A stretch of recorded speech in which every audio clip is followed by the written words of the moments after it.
बोले वृंदावन हरिलाल की बोले सरस्वती मैया की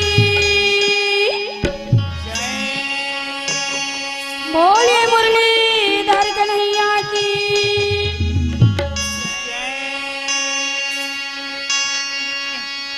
सिया रामा रामा रामा रामा रामा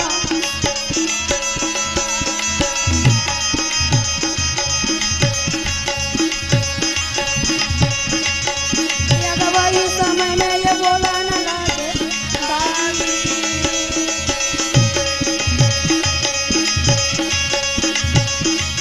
ये जा बोला न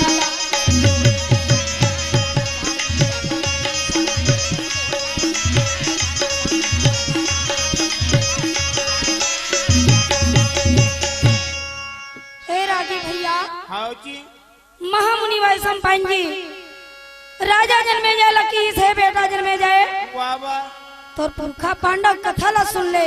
अच्छा राजा जन्मे जाए नैमी सारण गंगा के तट में बैठ के अपन पुरखा पांडव की कथा ला सुना थे। आप जम्मू जन के बीच में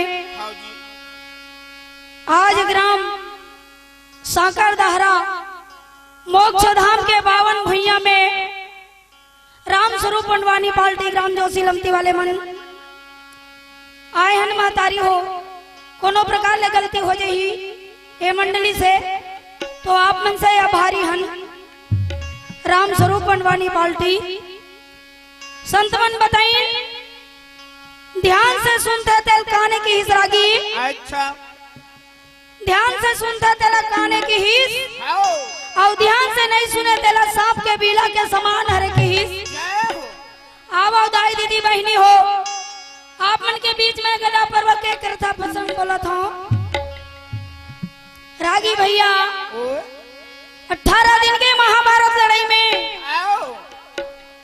राजा दुर्योधन कुरुक्षेत्र के मैदान ले भाग के अच्छा जी ये अगर जावा न लगे मोर ये वो बोला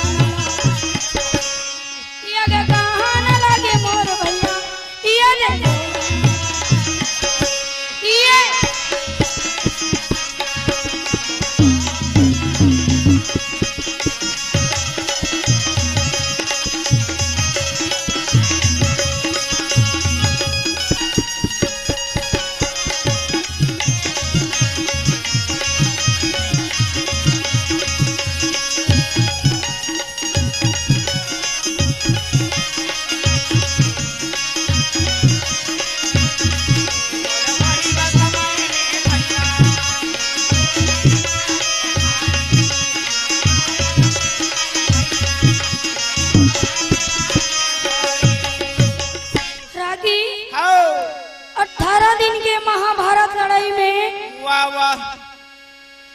भानुमती रानी की ही से भगवान। अच्छा जी आज आखिरी लड़ाई है। मोरपति विजय पाके आही तो मैं सुंदर आरती तैयारी करके रखे रहा हूँ। अच्छा सुंदर आरती सजा के रखे रही। वही समय दुर्योधन पहुँचने लगे। अच्छा जी एक गदा एक मकुट एक वस्त्र धारण करके भानुमती रानी सुंदर आरती सजाए दरवाजा में खड़े हैं। दुर्योधन देखी इस कथे आई वो आते थे मोर घर वाले पर एक जन आवा थे एक जन ही ये समय सारी सेना कहाँ चले गए पता नहीं। ये के जनावा थे भानुमती रानी है तो अच्छा सुंदर थाली में सोन के थाली में आरती सजाए रखी। वाह भाई वाह ये बोलना लगे कहना लगे भाई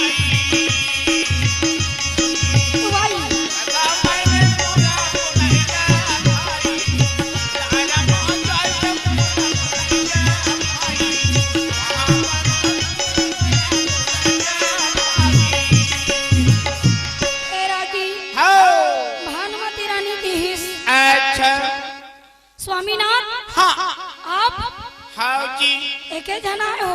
हाउ एक के जना हूँ मोला एक बार पांडव के हाथ से बचा दे। मैं एको बार तोला पांडव के हाथ से नहीं बचाऊं। आ? ए बता पापी। अच्छा ए समय सारी सेना मन कहाँ है? पूरा आगे बार दी सेना ला तो का सेना? गोबर वाले हाथ कहीं गोबर दिमाग के आ?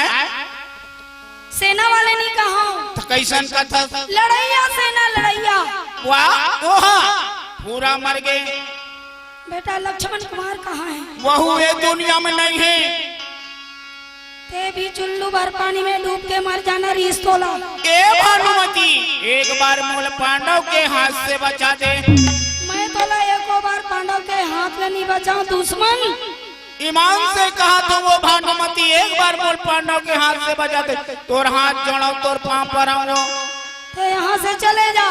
अच्छा ये अपन बाइक पांव पर तो ही दाई हो। कौन हाँ? अरे होता है ना कभी कभी। अच्छा वही समय में भैया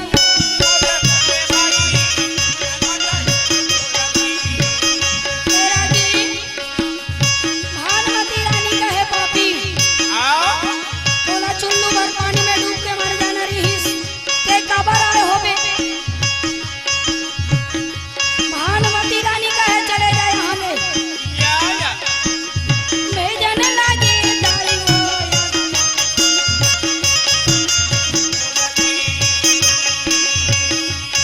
ये बोले दाई ये गवाली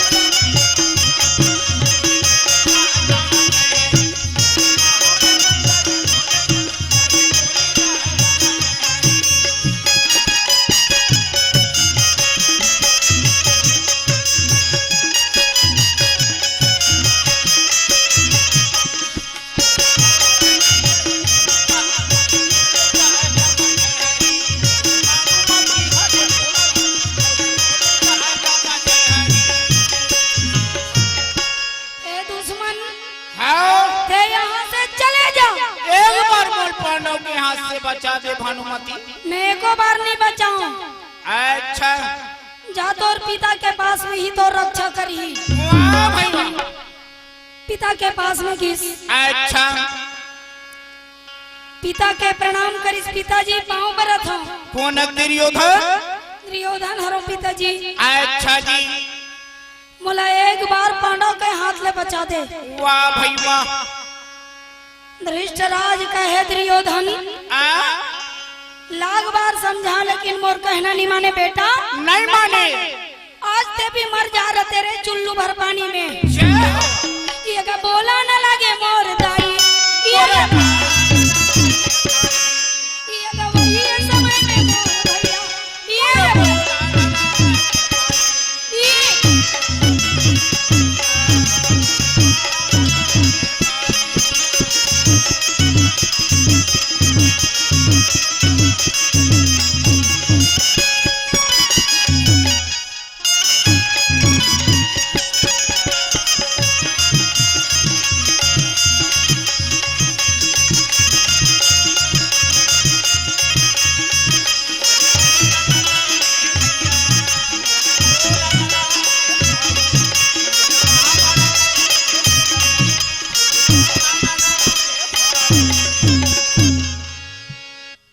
तोला तो मर जाना ठीक रही बेटा। अच्छा पिताजी मैं आ गया। मोला एक बार पांडव के हाथ ले बचा दे। या धृष्टराज कहे दुर्योधन हाउ। ये समय में तो रक्षा नहीं कर सको। अच्छा जी चले जा तोर माँ के पास में वही तो रक्षा करी। वाह भाई वाह। महतारी के पास में घिस आओ जी दाई हो। पिता के ममता और महतारी के ममता में बड़ फर्क रहते भैया। सही बात है। पिता के ममता ज्यादा रहते। कौन कथे मैं कथू कैसे? बने पिता मन ज्यादा माया करते लोग लड़का के। महतारी मन ज्यादा माया करते। कौन कथे? मैं कथू ए साकर दारा मोक्ष धाम में जतिक भैया मना होते मला पूछ ले। वो मन ज्यादा माया करते लड़का मन। कैसे दाई हो? अगर तुमन अपन लोग लइकल बने माया करत हो ते मन तो हाथ खड़े करू। ले भला और मैं नहीं करत हो हाथ खड़े मत करो। चलो जब तक महतारी है तेमन हाथ खड़े करके बताओ कौन कौन अपन बेटा बेटी मैया करत हो। कोई नहीं करो, कोई नहीं करे कथेगा ये मन करे इकर मन कर हाथे नहीं होई कला खड़े करी। दाई हो सुना दसरा की बता जैन पिता हाँ आजकल के पिता मन का कथे का करथे बेटा जात बैला पेरा दे देबे वाह भाई वाह वहां में नहीं देगा। मैच चला थे क्रिकेट चला थे अच्छा उसकी जान का कथे खा पियल मत देव रेला रे हां खुला टांग दे घर ले बाहर निकाल दे खुला टांग देला पिता मन वसने कथे जय होए लेकिन माता मन कभू ऐसा नहीं कहे कैसे कथे कब को गलती करे रही हां एक कहां होकर बेटी बेटा मन मां के कही ना जय हो तो कर हृदय रूपी कपाट खुल जाते भैया। कैसन कपाटे सैगुना के तंबूर के वह सटर वाला हृदय रूपी कपाट है तो ऐसे का ता जय हो वही समय में भैया गा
माता गंधारी वाह भाई वाह गोदी में बैठा लिस। अच्छा दुर्योधन के आँखी में आंसू निकलने लगे जय हो कहे माँ हो ये दुनिया में मोर लिए जगह नहीं है दाई नहीं महतारी एक हाथ बोला पांडव के हाथ ले बचा दे वो। अच्छा जी माता गंधारी कहे बेटा मैं तो तोला कतको बचाए के कोशिश करे रे जय हो लेकिन आज ते मोर कहना नहीं माने नहीं दुर्योधन। माने एक काम कर का काम जा धर्मराज के चरण में वही तो रक्षा करी कस महतारी मैं तोला पूछतो जे हमल मारे भिड़े तेकरे करते हैं फेस्ता वही तो रक्षा करी बेटा। कोना धर्मराज हाँ मैं नहीं जाऊंगा वो मन मोल मारे खो जाते वो मन तोला नहीं मारे बेटा नहीं मारे नहीं मारे। अच्छा जैसे भैया आओ जी एक समय इंद्र बेटा जयन हाँ राम के महिमा ना बेलतौले गेरी हिस जय हो नारद अक्कल बताई जा राम के चरण में तबे रक्षा होई की हिस। अच्छा वैसने आज गंधारी बतावत है वाह भाई वाह इरामेला बांध डरे रमेला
दुर्योधन कहे माँ